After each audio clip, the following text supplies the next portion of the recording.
Here we go. What's the... Here. I like that better. Here we go. Here we go. Here we go again. Here we go again. Here we go again. Okay, we're going to discuss treatments, natural treatments that you can use to help alleviate dry scalp or dandruff. But it's easy. If you have dandruff, you just put a bunch of oil on it. What? Absolutely not. Oil does not work on everyone's scalp. There are some people who cannot tolerate oil on their scalp. I'm one of them. So what can you put on your scalp, and how can you alleviate dandruff or dry scalp issues naturally? We're not doctors. We are hair care professionals. I've been doing hair. I'm a doctor. Psych! Yeah, I'm a hair architect. He's a hair That's- architect. Behind every successful man, there is a story to tell. Yeah, that's what I am. I've been doing hair for 23 years. We both have an experience based on years of different approaches with our clients. So No, wait. It's been longer than 23 years. I'm only claiming 23 years. Okay. Okay, so let's look at a few different ways that we can treat dandruff naturally. And I have some notes here. Now, these treatments are not it's not all in one size fits all. It Right. doesn't work that way. They don't work for everyone, but you can try them out. It's so much information out there. A lot of information. Talk to your healthcare professional. Try different methods. Don't stick to one. You know what's funny? I went to the dermatologist today, early this morning. Yeah. The dermatologist had a complete prescription for me and a regimen before he even saw me. The nurse came in, took pictures, showed it to the doctor. The doctor had, before he even spoke to me, had a complete, when he came into the room, he said, okay, we're gonna do this, this, and that.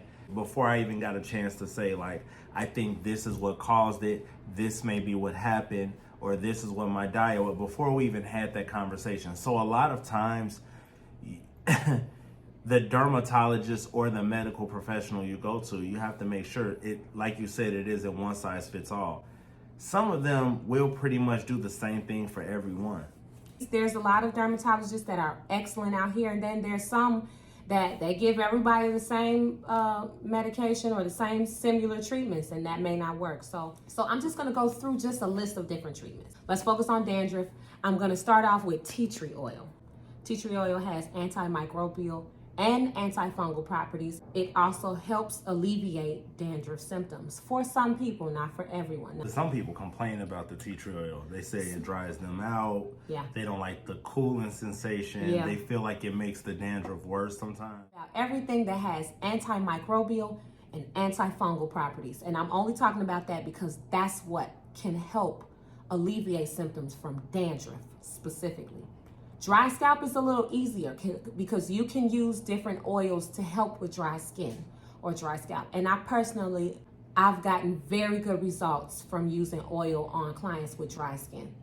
But dandruff is a little bit more complicated. So we have aloe vera, also antibacterial, antifungal, and it reduces inflammation.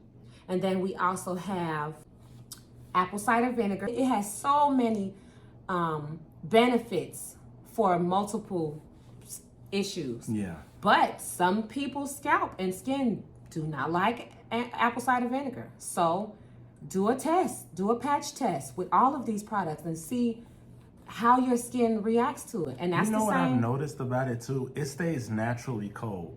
It does. It's crazy. Like, I have clients who don't like it because I'll pull it out, pour it on their scalp, and they're like, why would you take it out of the refrigerator and put it? But I'm like, no, it's room temperature. It's cold. But it stays naturally cold. So I think that's what helps with the inflammation. Like, if you have inflammation underneath your skin, especially if you have an autoimmune disease, and anything that flares you, it starts surfacing.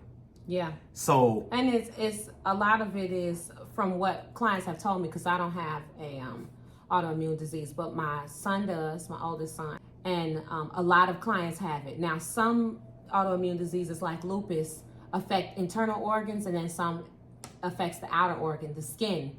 And the ones that which affect is your largest organ. It's your largest organ. Get some help. The one that affects your skin can really, really flare up with anything that you put on it, anything that you eat. Yeah. So apple cider vinegar, once again, you have to be careful, but that also helps balance the pH of your skin. I have seen it work on many clients, more clients than not. This last one is the hardest thing to do. Change your diet.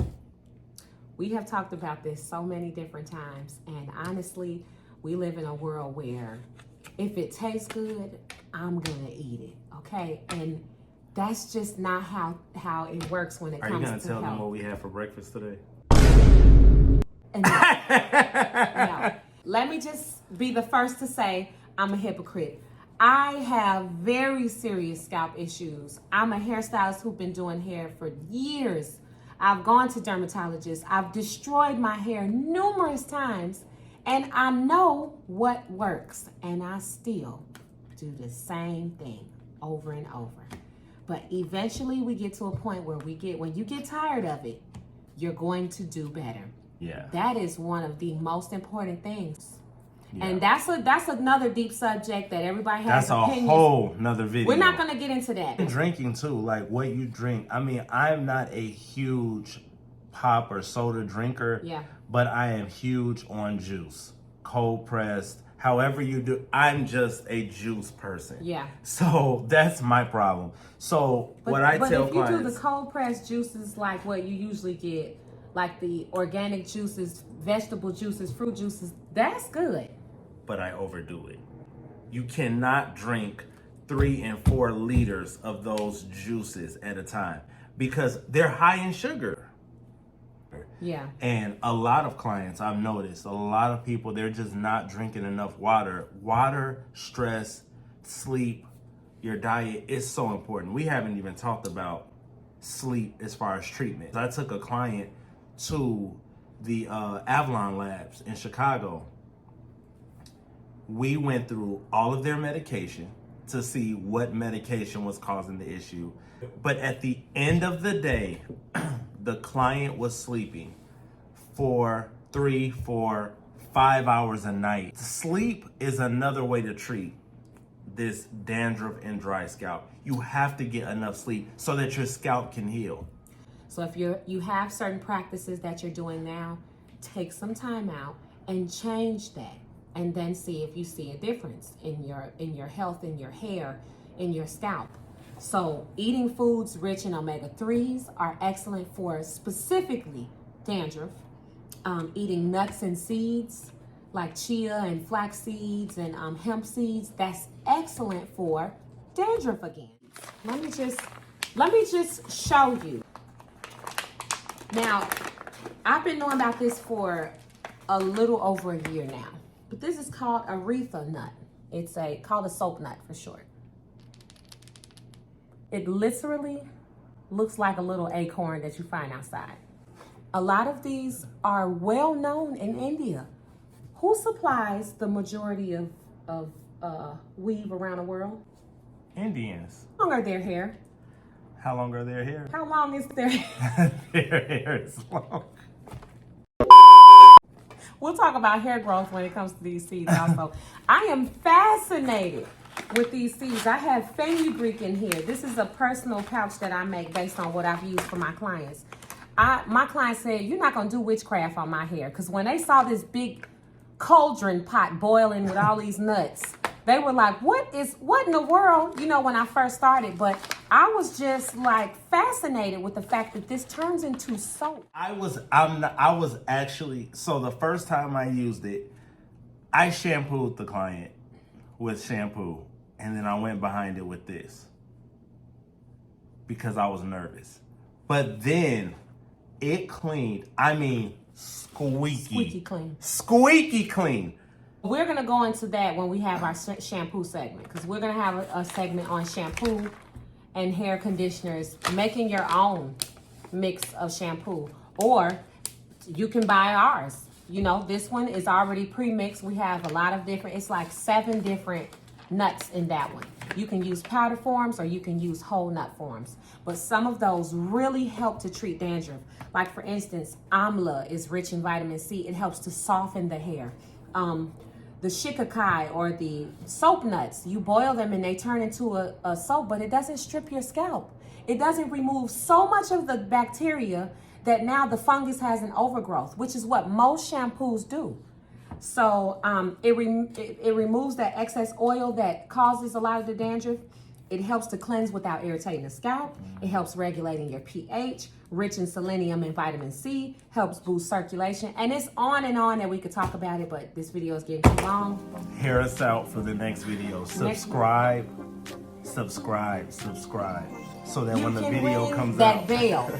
Okay. So when the video comes out, you get an alert, and then we'll tell you more about it. And you know what? These videos are cool because when clients have questions or they're trying to repeat it to someone else, they could just go to the video. They really can.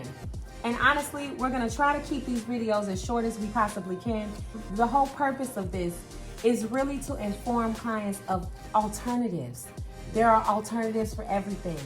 Be your own advocate and figure out what you can do to help heal your body, heal your skin and scalp in this case. If you have any questions about dandruff, or if you want us to make a video about something, right? Definitely contact us or leave a comment below. But if there is anything that we can do to help with your scalp, with your kid's scalp, we will do the best we can. To research what we can, we'll do the work for you.